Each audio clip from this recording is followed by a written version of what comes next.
I don't know if I should have done test audio. I didn't. Lauren, do I you have any didn't like either. questions about any of this? I don't know. I mean, I've listened to a fair amount of your episodes, so I think I should be okay.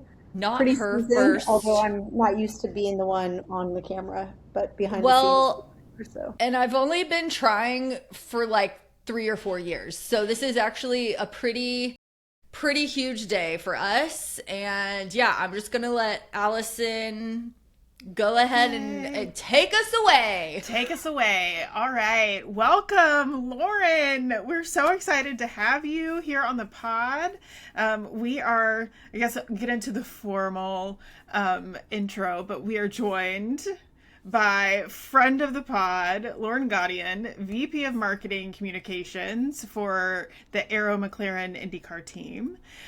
Lauren helps shape how fans experience one of the most exciting teams in IndyCar, which is we're so excited to have her. And because we actually know and love her, this is going to be such a like less corporate Q&A and just more of like motorsport group chat, a little unhinged hopefully, but hopefully talking with someone who kind of knows a little bit of where all the bodies are buried. So welcome Lauren, we're so excited to have you. Thank you. Yeah, longtime listener, big fan. So happy to be on the pod myself. Usually I'm the one coordinating the time for the guys to come on, but excited to chat with you myself and hear from you guys what the fans are dying to hear as well. Well, yeah, today you get to Yes, be the yes, star of yes. the show. So this is very exciting for us. And it's funny because you popped on the camera and I was like, oh, I've actually been in your office. And a lot of people, the last interview we did with someone was in the UK. So it's like I'm not usually have never been in someone's space that I'm actually interviewing. And so I was like, oh, I've been in that office. I wrote her notes on her desk. So kind of fun. But yeah, we have known Lauren, I don't know, several years. And she has become a dear friend to us on this weird, wild motorsport journey. Lauren, do you remember the first time you saw us? And I'm wondering if you had any thoughts. I guess you met me before Allison, but technically, That is true. that's true. Yes. So those were really early days because I think that was when one Alex may have been your first guest of our team on the podcast, or was it David? Yes. No, It wasn't it that was David as well. Alex. Okay, yes. And I remember, yeah, I was giving my daughter a bath, I think, actually, while I was listening in to his interview. That's precious. And those were some great questions that you all had, and I was just like in my mind wishing I could see his face at that point because I had to, Yep, watch the bathtub. of But course. there were some, yeah, unhinged questions, as there always should be on Of this podcast. course. But he Right. became a fan of you all himself, so that was great. Oh, love We it. we love Alex and are a fan of his podcast too. And you hear that, Hmm. moms? You can listen to us while bathing your kids, bathing your Yes. dogs, just whatever feels right. So kind of jumping right in, Lauren, your title is VP of Marketing and Communications, which sounds like I hear that and I'm like, ooh, big girl job. But also, it sounds like it could be literally anything. So, what do you actually do at your job? That is a good question. I've had people ask that because sometimes, I mean, in motorsport, usually the teams are small enough that a lot of, projects become all hands on deck. So sometimes I get involved in things and a week later I'm like, how did I get here? But in Yes. in short, I do still retain the one responsibility from whenever I was hired as director of communications, not the marketing side of management of driver comms. So work closely with Christian Lundgaard now on all of his trackside media, media away from track. But then in addition to that, have the marketing side of our team, which encompasses licensing, social media, hospitality and events, and then general branding. So that the communications have a great team that supports all of those different entities. And we are fortunate with the McLaren brand that we're able to leverage that in a lot of different fun ways, while we, want to maintain the professionalism and like the high performance Of sport course. aspect of it. we do, want to be fan forward, fan facing, and create fun that is just, takes the racetrack to the fans beyond, just helmets on and drive fast, turn left, turn right, etc. What's the part of your job that people would be most surprised is your job? That's a good question. I would say like the general like start to finish of it, because they see what we show up to track with. But I think everyone always asks, okay, your season ends in September and then you just hang out till March. That's far from it. I was actually just in the UK last week, and a lot of the conversations in June were about what we're planning for the 27 season. So I think the biggest part that would be surprised is like what we're all doing behind the scenes to make sure that when we show up to track, we are race ready.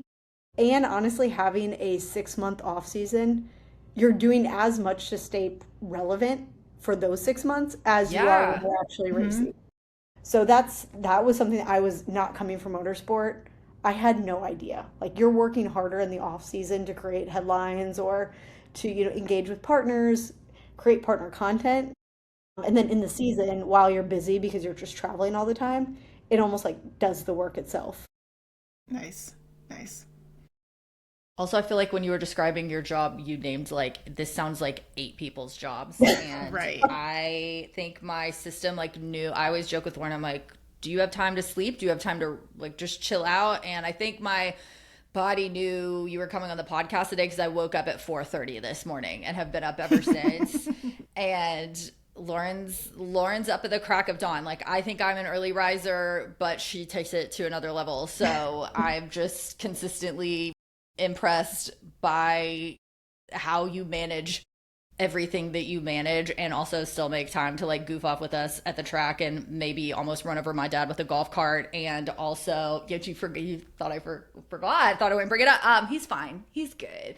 But yeah, always a joy to see you in action, but it's cool to know like what all kind of your job encompasses, and also like kind of how forward thinking you guys have to be to sort of like, we kind of have to build our own momentum here because we're not following the race calendar. So that's something that, we have to manage as well. So what is something that maybe from the outside looks easy, but is a full-blown logistical nightmare in your role?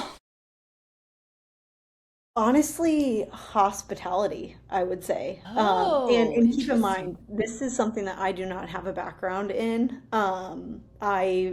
This department is just part of my role, but the team that I have, like, they take it and run with it. But just seeing the logistics of it, because we get the schedule for the next season, even if we got it January 1st, it would still be later than what we want it. We usually get it around August, September, and we have to sign contracts like the next week to secure the space and then come up with, okay, what does the footprint look like and how do we make sure that people, think it's nice and presentable and very McLaren when they arrive.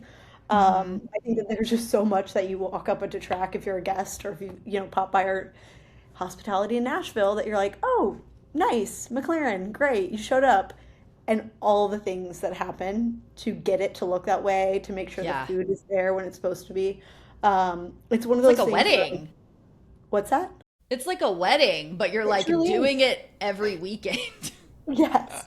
Yes. And I mean, the team is 3 people doing that throughout the year. They also have other responsibilities, but I'm always just amazed when I show up to track because I just trust them to do their job. And I'm here with, if they need problem solving, but it is amazing how they have to flip that over and do the same thing the next race weekend. In a different environment every time. Yes. Yeah. In a different environment, a different temperature, a different climate. Different footprint. And you only same with like a wedding, you'll expect to have, good food, good drink. And you're going to like, the only things your friends will hear if they're not at the wedding is like what went wrong, you know? Right. If it's great, it was like, oh yeah, it was a fun wedding. Like we had a blast. The DJ was awesome. But if the food was bad, you're going to be like, and guess what? They ran out of food by 7 p.m. Yeah. Woof. We don't want that. My favorite thing about like doing events and those types of things is all of the stuff that does go wrong that nobody hears about. And you're like, someone had to make a split decision about something really, really fast, and you're just like, and everyone's like having a great time. And I'm like, Yep. meanwhile, you didn't know that the ice didn't show up until 30 minutes before it needed to be there. Our events chat should be renamed like crisis support group or something like that because it's Yes, just blowing up throughout the weekend, but cool, calm, collected faces at the hospitality that you would have no idea. exactly. Exactly. What's like the craziest thing that's happened? Oh my gosh. This is a balance of how much do I expose ourselves Sure. or not. Um, I think like the weird things are like the signage. Like people take that for Mhm. granted, but there are so many events where we show up and we're like, the dimensions that they gave us were far from correct. So we're on Girl. site either like trying to like make our own vinyl or calling like FedEx to just Bust out the print like small cricket, Mhm. get provide. to work, Yes, yeah. Mhm. get So that kind craftsy. of stuff happens far too often. Or like, how do we hang it? They were supposed to Mhm. get here and hang it. They did, but it was the wrong thing. So now we're stuck with like ladders and chairs and people on each other's shoulders, like putting some zip ties on. So Right. Gosh. I just want to say, like, zip ties, whoever invented a zip tie, like, thank you. Just thank you. right, Bless up. truly, they give you some mileage. That's for sure.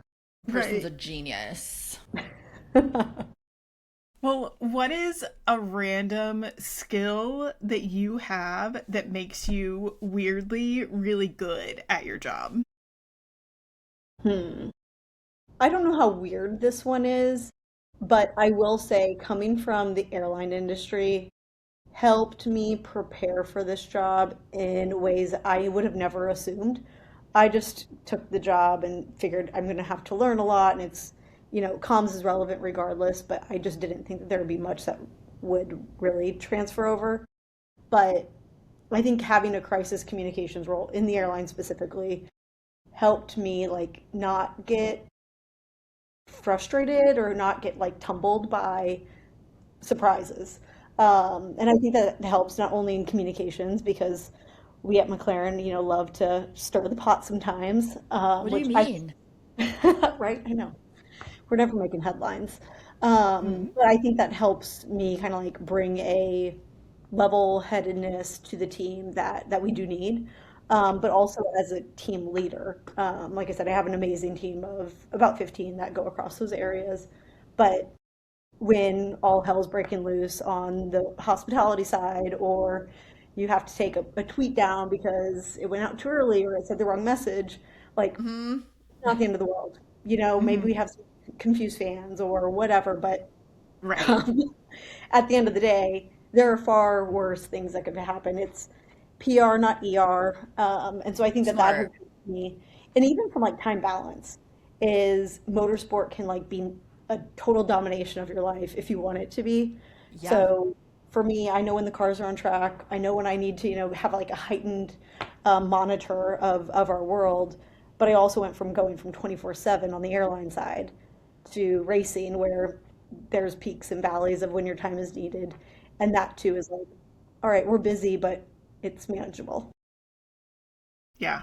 It's like almost like the 2 to 3, maybe longer hours that the race is happening is also like when things are the most quiet and you're like, okay, I feel like I can concentrate and like I can pay attention and I don't have to run around because you can't just be like, I'm just gonna look at my phone and like take care, put fires out and it's fine. That is the craziest part is when the cars are on track. Like obviously we're paying attention for, any surprises, but it is the most predictable time of the weekend. Yes. Well, speaking of the Arrow McLaren brand, so because you are part of this larger entity of McLaren Racing, it's such a huge benefit. It comes with a lot of name recognition and a lot of brand recognition, but like IndyCar's it's different. IndyCar is very different. It's got its own culture and fan base. And so, how do you build an identity that feels really connected to the McLaren brand, but still just very IndyCar and reminiscent of IndyCar's culture? I think we are in such a fortunate position, and it was one reason why I took the job, because it's a global brand. It's got the strength of, very powerful F1. However, we also have the nimbleness of kind of like the scrappy IndyCar fan base, but also Yes. just the way we work. Um, and I think that honestly comes from top down. So you've got Zach Brown, who is CEO over it all, and he loves IndyCar. I mean, that was kind of really what his roots of racing and what made him fall in love with racing was his experience at Long Beach at an IndyCar race. So I think the fact that like while we're part of this powerhouse brand that goes across, now three racing series next year with WEC, it does have that appreciation for what IndyCar is and not like trying to keep us from being something that we can't be for our fans. I think that the tough part with that is there's always, going to be differences that you have to just be a little bit more patient with.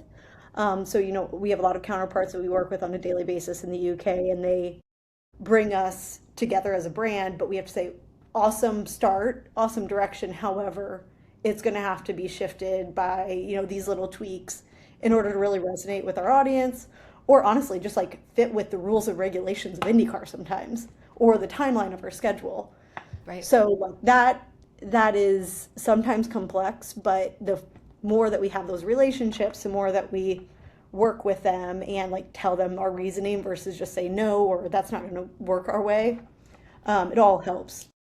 Hence the reason why I was there last week, just to kind of continue those conversations and talk to them of like what our reality of our 27 season looks like, or the off season that we have to plan for it. So it is, there's ways that you can look at it as like it's a mountain to climb or it's an obstacle, but I always think like those are positives because we wouldn't have all this attention or we wouldn't have this fan base if we didn't have kind of like the roots of McLaren racing. 100%. Kind of a random question. If you had $1 for every time someone referred to your colors as orange instead of papaya, how many dollars would you have and would it equal Pato's contract? Mm, you know, it's definitely spiked when I started here and has kind of been Mm, decreasing over time. I would say probably not to the extent of Pato's contract. However, it's a okay. funny point because like one, it's like a talking point that we have to talk to our new drivers or even like new Mm-hmm. employees is Yeah. like, nope, that's papaya. And it's happened with every single new driver that we've brought on board is having to remind them. But also when I'm talking about it with someone else, like say the licensing world, and we're talking to Right. a new licensee, and I'm like, do I start in with papaya or do I have to like give them the education and start with orange? And then say, Not which is everyone the knows. Right. But also, I feel like at that point, you can also just say, it's Pantone this. I right. feel Sure. like in Yeah. my own world, I'm always like, oh, it's this color. Sorry. Just get technical with it. I wore my papaya for you today, so I just noticed. saying. Thank you Very good for cut. saying. You did Thank better than you. me. I'm wearing what, like, I don't know, a buttercream or something. Yeah. Now I'm But my hungry. daughter, so she's 4 in preschool, like the height of like color recognition, and like that's what she's getting evaluated by her teachers. She only calls orange papaya. They're So I we'll like, see mean, this if she gets little accentuation charming development. gal. talk about being on brand, I please. know. Right. Margot, our future intern, already on Yes. top of the color wheel. Way to go, Hmm. She girly holds me pop. accountable. She's asking me how the drivers have behaved on a race weekend, so she knows her role if you need to hire. Okay, Sweet. I love okay. it. I think we have a little bit of room here.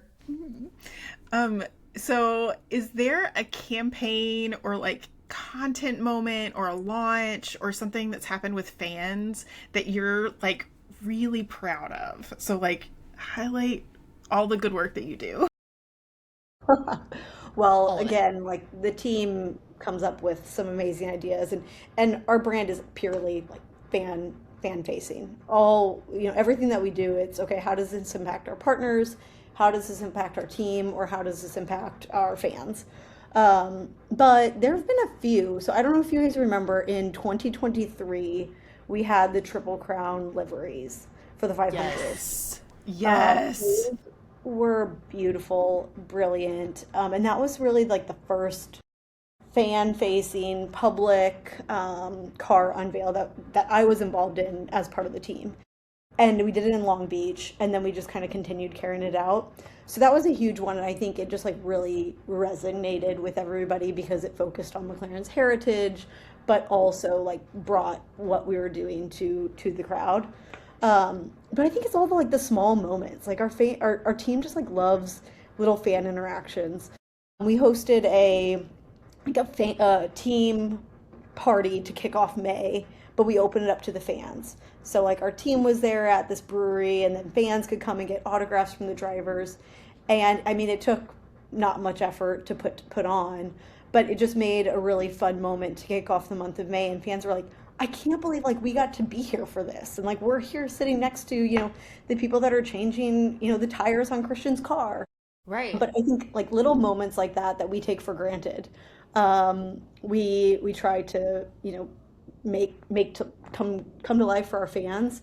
So that's one example. And then our fan fest that we put on in Arlington, we really want to do that again. So maybe I'll use this as a time to survey your audience of if we were to have a fan fest next year of that, realm, where should we have it? Should we have it back in Arlington at a different venue? Or Maybe we should do it in Nashville. I know. I'm like, Nashville, of course. We're a little biased. But of course we're going to say Nashville.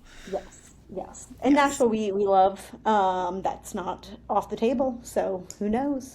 Hey, I think we've got our answer. But if y'all have any other ideas, of course, let us know. I think that's why people gravitate towards Arrow McLaren so much, because they can feel that it feels very like fan forward, fan focused. Like you guys always post these great roundups of the drivers with the fans that always just like melt my heart. And like the kids is so cute. And I know, that is one of the great things about IndyCar is that there's so much more access than Formula One. But I also know that Pato is like a star, and so he is at the end. They do multiple autograph sessions in the weekend, and Pato has to be at the end of the line, you said, otherwise he holds everyone up that's like coming to go through the line, as they just get stuck right there because everyone wants to talk to Pato. And so I think the fans feel like a special allegiance to you guys because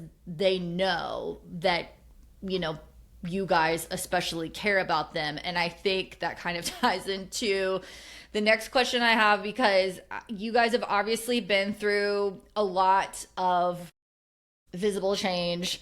I'm recalling a recent season in particular where we had like a lot of driver changes. We had a lot of personnel changes. You obviously get a lot of, you're held to a certain standard and people have expectations and reactions. And from the outside, it's like we kind of see it through the inside because we go to the races and we know you and, whatever. And we also see it from the outside as fans ourselves. And I guess I'm curious, like, it seems like most of those changes have ultimately been positive. In the moment, feels like maybe as a team it was kind of brutal. So I'm wondering how you guys navigate fan feedback when the conversations can get very, very loud. Mm-hmm. I mean, that's a great question. I want to start with like one from our social media, because that's really like the channel where we're able to create a dialogue. Right. Not taking anything away from our comms team that does an amazing job reacting with, one, creating the messaging, but then also working so closely with the media. But the social media is really like where that dialogue happens. Mm-hmm. And they do an awesome job. And they were in the UK with me, and we had this long conversation on the train one day of like how we continue to make sure that we're doing what the fans care about versus what we care about. And I think that they deliver on that nearly every single day and with every single post. So that's one thing. But then two, I mean, one is we're not going to make everybody's day. Like people get attached to drivers, people get attached to, just different things. And that's tough. That's fandom, like whether you're looking at racing drivers or you're looking at your favorite MLB team, people get traded away every every season. And as a Dallas Mavericks fan, we've never experienced that. Never. Never. I'm so happy for Jalen Brunson, but that will be like one of the biggest heartbreaks of my life when he was traded to the Knicks. I was like, oh, come back. Right? And Luka. you carry that. And that's Yes. what makes fandom so awesome. Yeah. And it also makes it so brutal, you know? And I think the tough part is like we're working with these people. 24 was a roller coaster, not just for our fans, but for our team. I mean, Yep. take the emotional side of it out. Our engineers, our crew members were having to figure out a new driver for a bit, like every race weekend. Right. You know, we had Callum for a race, and then he went out, and then because he had, Teo. I think, WEC obligations, and then he came back for the 500. It was still like getting his settings changed back and forth. Yeah. So it didn't come without a price to pay for our own team, but it wasn't that we were like heartless. It was, Of course. one, we have to deliver for our team, we have to deliver for our partners, we have to deliver a race car on track. Right. So for fans, it's easy to say, oh my gosh, they're, like just disposing of all these drivers. But there's so many things that happen behind the scenes that, one, we can't explain everything. Two, like fans wouldn't even care. If we went into all the nitty-gritty details, I'd be like, yeah, just give me the drama, give me the excitement, and that's what I want to have. Right. But I think that's the tough part, is that behind every driver on track, there is a contract. There are deliverables, and those aren't like necessarily like public facing. So we as a team, and especially those on the comms and social side, like we're also the barometer. So we have to go into this, like take the emotional and like our feelings aside and say, like, how do we just deliver a message that makes sense? That doesn't, put blame on the drivers unnecessarily, or the team or the team principal unnecessarily, and just like get our job done. And so I think that's tough. And from a fan standpoint, especially on social media, like you can take it so personally. You can just be like, how could they do that to that person? Like, he's a human, and like we're like, we get it. We work with them every day. We know. Right. And so like that I think is tough. But if you can like kind of understand from a fan standpoint of like, it's also a business. There are also a lot of things that are going on behind the scenes that we don't know. Maybe if it's even like driver feedback to the team of what their situation is. But I think like for better or worse, like, we can sometimes like hear sentiment on broadcast where we're like, oh, they're giving us such like insane criticism, and like none of that is true. Right. We have to kind of just bear with it and like let it roll, because that ultimately is what the sport wants and needs. If we had all of these like Pollyanna relationships across the paddock, both with the drivers themselves and the drivers to their teams, we wouldn't be getting people to watch. They want to see the excitement, and for better or worse, it's what I have to guide my team through too. Yeah. Because they're like, oh, another change in 2024. It's like, just ride this wave. Right.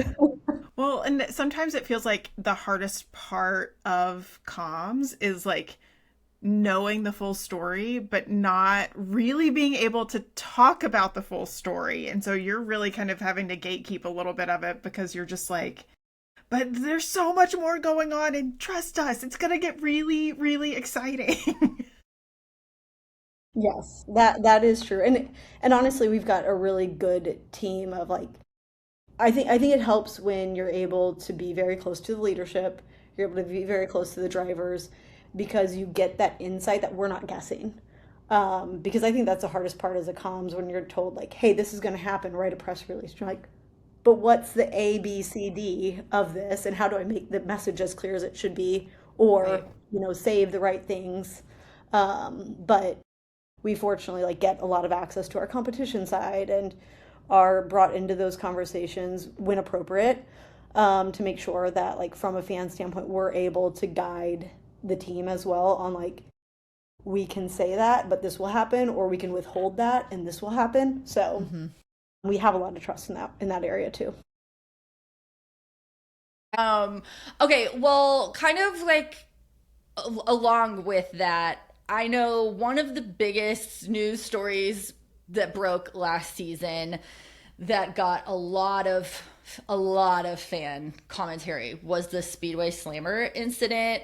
I know Allison and I were both just like heartbroken, furious, devastated, just like went through it on an emotional front. And I know there were a lot of people who were like, hey, I think I'm done with IndyCar. I think this is it. I don't think this series is for me, which, you know, we're huge IndyCar fans. So obviously, like, you know, we hate to hear that, but we also felt that same sort of like confusion and frustration. And I know it's, you know, sports, everything moves really quickly and people are on to the next thing. I know for me personally, this is like a little baby pain point that's still lingering. And I know it's because people feel so, because you guys do such a good job of like sharing the drivers with the fans and making the fans so centric to everything you do, and people feel so protective of Pato. I guess I'm wondering, like, is there anything you want to say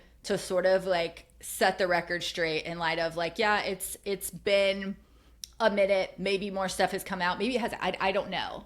But is there anything you would want to say, whether it's to the fans or just a general message?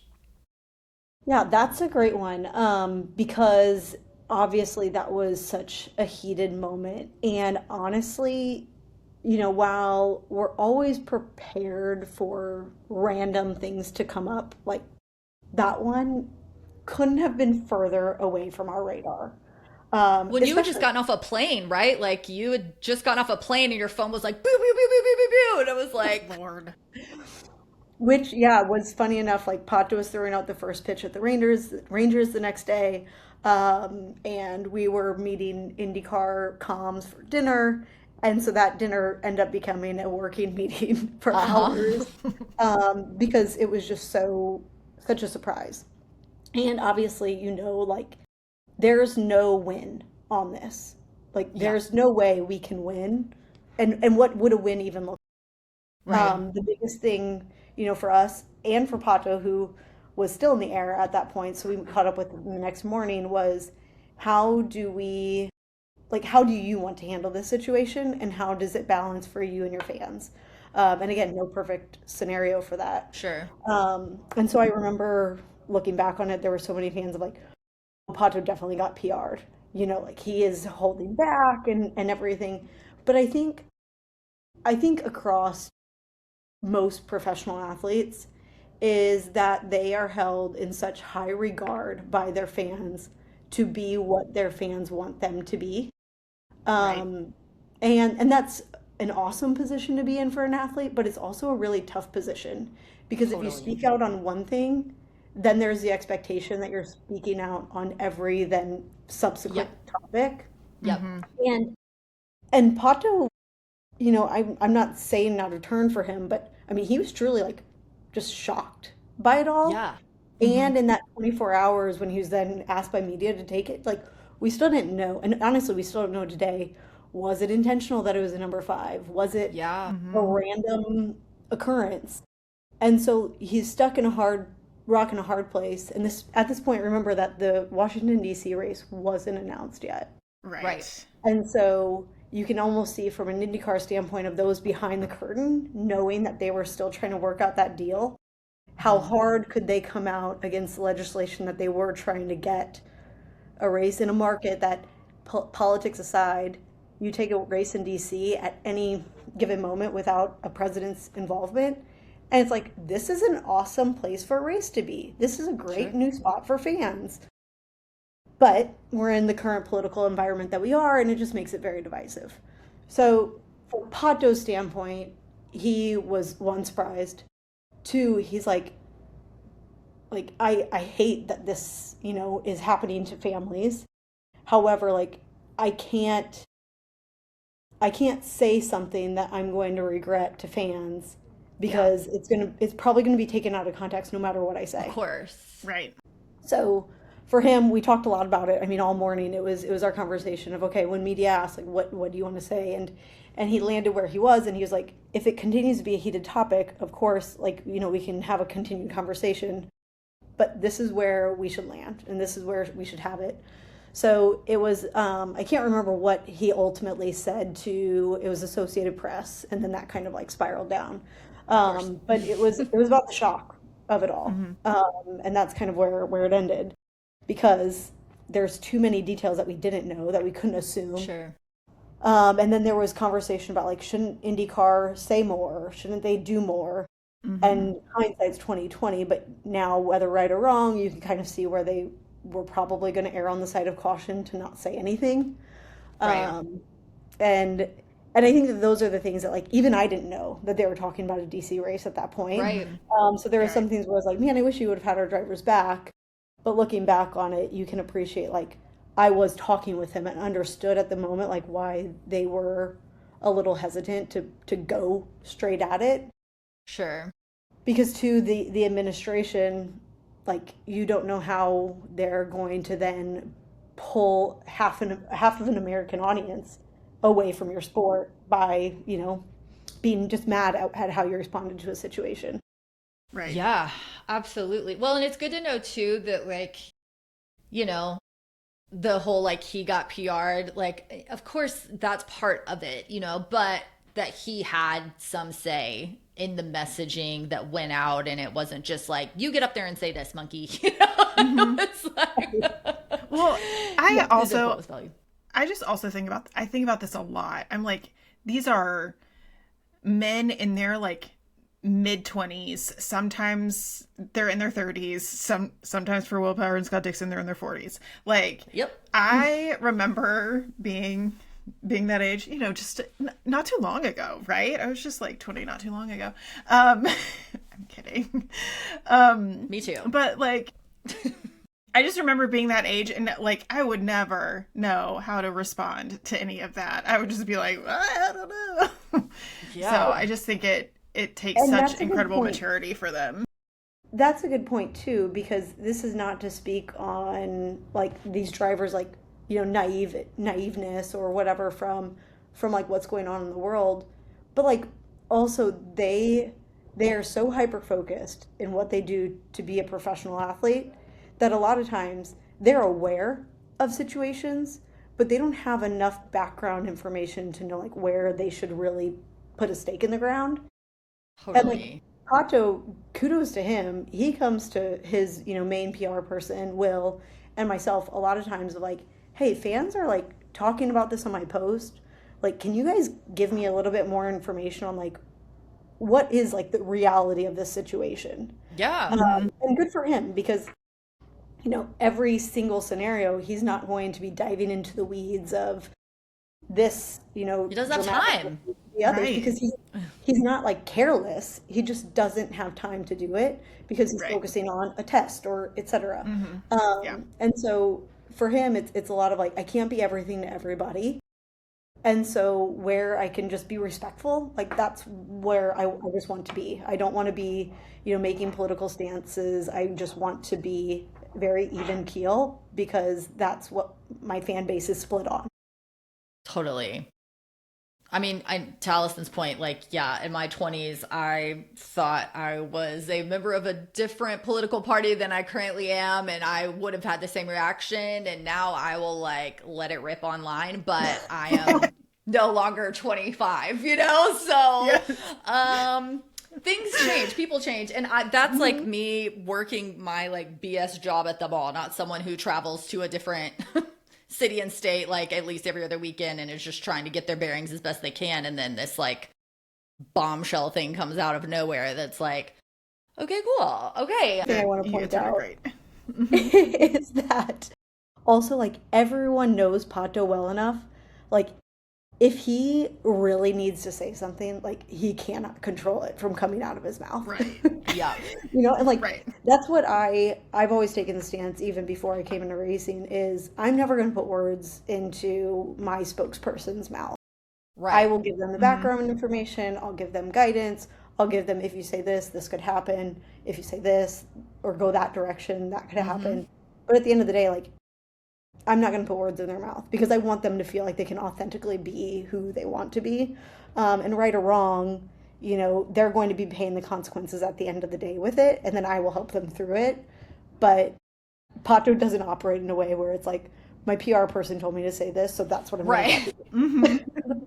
He's his own guy for sure. Mm-hmm. Mm-hmm. Well, to shift gears a little bit. Well done. Keeping on the motorsport theme. Yes. Not our first rodeo. No. Talking a little bit about race weekends, just because they can get really chaotic, and I'm sure that your job just varies from like being in a race weekend and in a non-race weekend, and then also in a race season and in a non-race season. But like, how do you, when you're going to all of these different places, how do you get grounded before or during a race weekend? I know that you like to run the track. Yes, I was going to say, I don't know if I ever really get grounded. My husband would very much say I do not. But I do love the track runs. And I'm actually like, we've got a crew. I don't know if you guys saw my post from Road America, but there are 5 of us from the commercial team out there. Whoa. Sweet. So my day, just in general, I usually start with a run, or as Natalie's been somewhat keeping up on my count of my yoga or Pure Barre classes. But it does help my day because it's an hour that I use to just like, all right, clear. It's for myself.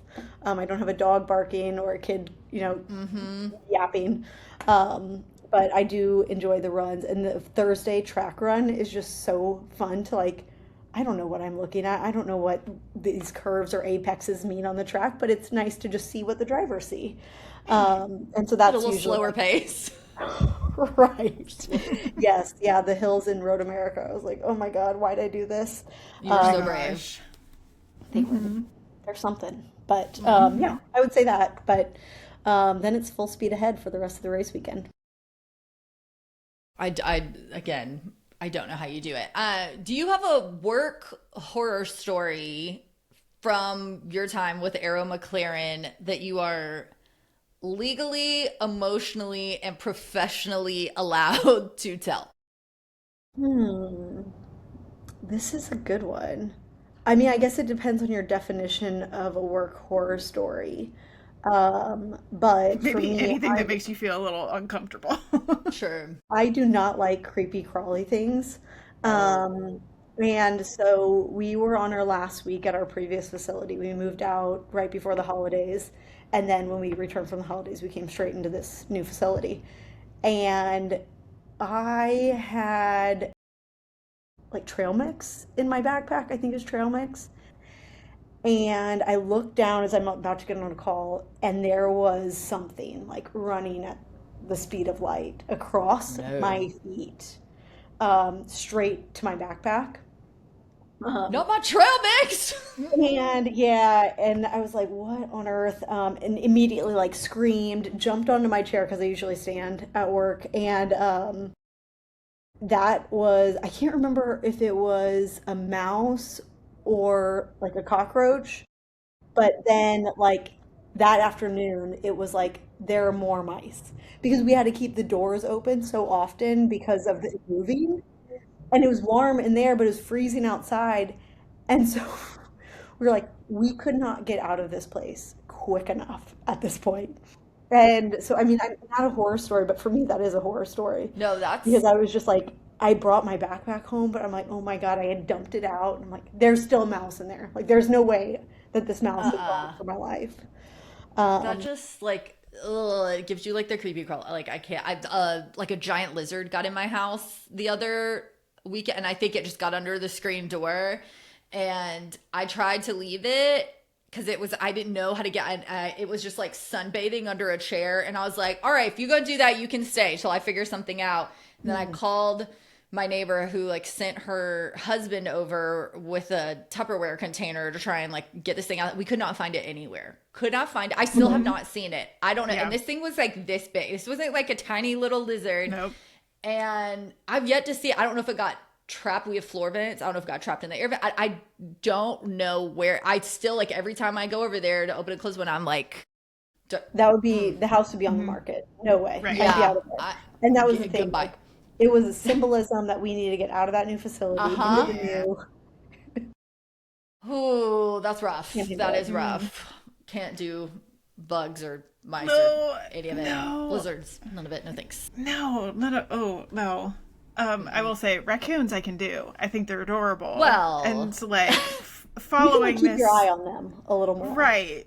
This whole Yes. like storyline that I've been following on Pato's around the raccoon that's been hanging out in his trash cans. I'm like, this is adorable. Like, this is the cutest thing ever.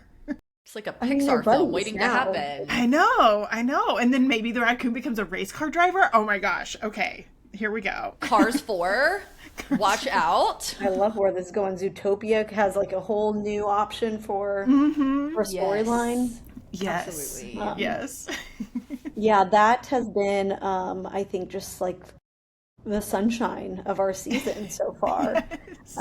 And Pato has like a funny way. I feel like I'm like a Pato fan club right now because he's been on the like talking points so often this podcast. But he has an awesome way of taking something like mundane. Maybe not, maybe a raccoon's not so mundane in your trash can, but like a very like everyday topic and making fans like just come along the journey. Right. Yeah. And that I think anybody can do, but it has to like take you like thinking like, oh, this could get people, following along. And he thinks of that, and that is what I can really appreciate because fairly, a lot of athletes are like, they see enough of my life. I don't need to bring them into my trash journey Right. to Sure. Yeah. on the raccoon. But he does, and I've been telling that like to the other drivers are like things that you think are simple and things that you don't think are special. Like fans get a kick out of it, and especially with like the 100 Days to Indy podcast, it was so funny with all of our drivers of like, hey, what are you guys doing next Tuesday? Can the crew follow you along? And they're like, no, I'm just doing XYZ, and it's like, that is not the ordinary thing, like for Americans. Like they would be entertained by that. Like you could bring them along on that journey, but they just like truly think that they are everyday people driving at 230 miles an hour on a racetrack. Casual stuff, really. Casual stuff. Right. To talk a little bit, we want to, before we like wrap up today, I do want to kind of talk about just like being a woman in the space that you're in and being a woman in motorsport. And I even like, we wrote in here, we're like, we're going to ask the women in motorsport question now, but like, how do you start building, like, I think you've done a really good job because you become friends with us, of like building camaraderie between the other women within the paddock and especially like other women in IndyCar. Like, how do you kind of go about that? Are there any, is there like programs or anything that you've noticed have helped? That's a good question, because I think a lot of it is just like being a nice human being. I think you can get caught up in the rivalries of the team, but at the end of the day, like what I'm doing is not a competition against Maddie at Meyer Shank or to take any of my peers in racing, Kathy at Ray Hall. We're all just doing our jobs. We're not competing against each other. And so I think like taking the time to like celebrate or acknowledge like good work where credit's due. And I've never necessarily been afraid of that. And I think especially on my own team is like there are so many ways that you can just take a minute and say like, hey, that was really awesome, or give them their sunshine. And I feel like that goes a long way. And that's guys, girls, like that, it doesn't matter. But I think that sometimes it's seen as like a competition because we're like so fierce on track. But I also think like giving the time. I've been very fortunate because all of my career I've really been in male dominated fields, from college athletics to airlines to now this. And so just like rooted in having strong female mentors, like showing me how they pay it forward. And I think that that's something that I haven't taken for granted. So where there's opportunities, I mean, I'm involved in WIMNA, so Women in Motorsport North America, and they do an awesome job. Cindy, has like her heart on her sleeve when she's talking about the ways that women can support each other, and also the way that they have like the summit in Indianapolis and whatnot. But I think too, like more organically is I get a lot of messages on LinkedIn. I feel bad every time I say it because they'll get some in and I'm like, I'm in the middle of the season. I can't get to you all right now. Right. But that's been really cool since like being in motorsport. There were a few messages like that in the aviation industry, but you're a little bit more visible with kind of like a team brand that, you know, young females, whether they're interested in motorsport or just in general, like have questions on how do I navigate this? What do I do? Yeah. And so just taking time, like taking an hour out of your day once a month and just saying like, okay, I'll have 3 calls with some college students or some people that are just kind of getting their feet wet in this. And that goes a long way. You're not going to be able to solve their problems. You're not going to be able to give them a job, but how do you connect them to someone else in the industry or just give them a pick-me-up, you know? So Totally. We all need it right now. I mean, whew, weird time to be trying to find a job. And I think you actually, great job, answered one of our listener questions from Kana. I hope I'm pronouncing that correctly.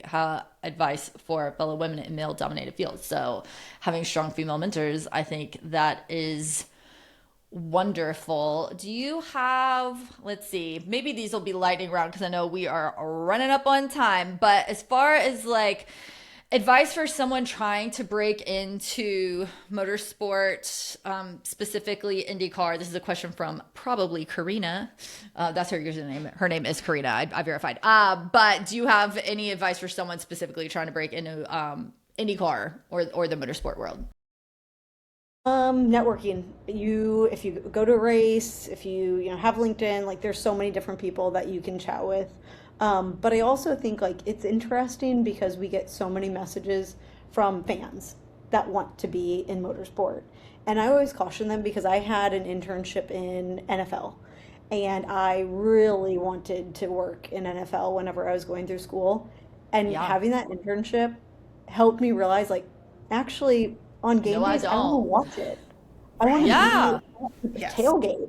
I don't want to be running press stats to media members whenever I'd rather be enjoying myself. So I think that that's like something is like separate your fandom for like what your career objectives are, because that can be so hard to do. It looks awesome from the outside and then you realize your weekends are pretty much shot. Your whole summer's gone. So if you want to go to a lot of different races and pay attention to like, who's, driving well, if it's not your team member, like I'm not paying any attention to any other race series on track that weekend. People ask like, oh, what's going on now when IndyCar is not on track? I'm like, couldn't tell you. No idea. No idea. So I think that that's something to think about is like experience it first and then decide what your next move is going to be. Yeah. Smart. We have another listener question from Paige with the fastest yap, friend on Threads. What are you looking for when working with content creators and podcasters? Ooh, that's a fun one. I think creativity is the obvious answer, but also like how are you presenting our drivers? I think that there's something about bringing their personalities in, but sometimes the driver's like, I don't necessarily always want to be that silly. I want like people to like my competitiveness and my fierceness on the track or, whatever their objectives are. And so I think that that's it is like, you may not get to know the drivers until you get the window to be open, but like understand by seeing content that they kind of feel more authentic in and come with a plan already in place of like, if I get time with your drivers, this is what I would want to ask them, or this is what I would want to do with them. Because we get content requests all the time, which is a great problem to have. But sometimes we're like, we don't know what distinguishes this person from another other than their follower count. Love that. Last listener question. How important is short-term engagement versus long-term engagement with fans? And this is from our girl Rachel with Accessible Racing Life. So we're always looking to create a fan for life. And that's why we do some, cool meet and greets, or the drivers are so accessible. But there are like those flash in the pan moments where it's like, all right, let's put a fan fest. Let's get as many people in the room because, 50% of them are going to come because they're curious or because they were free that night. And then how does that, work from there? And that's like broadcast as well, is you get people coming off of a World Cup game to get you that 1.8 million viewership number. But how many of those people saw some of those amazing passes at Road America and were like, I'm going to come back from Mid-Ohio. That's pretty cool. Yeah.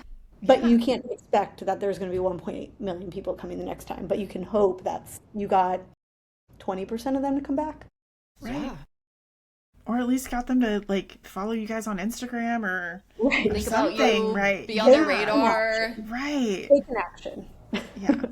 I know we have like literally dragged this down to the last second, but I just want to say thank you so much. We love you. We're so grateful for you. This was so fun.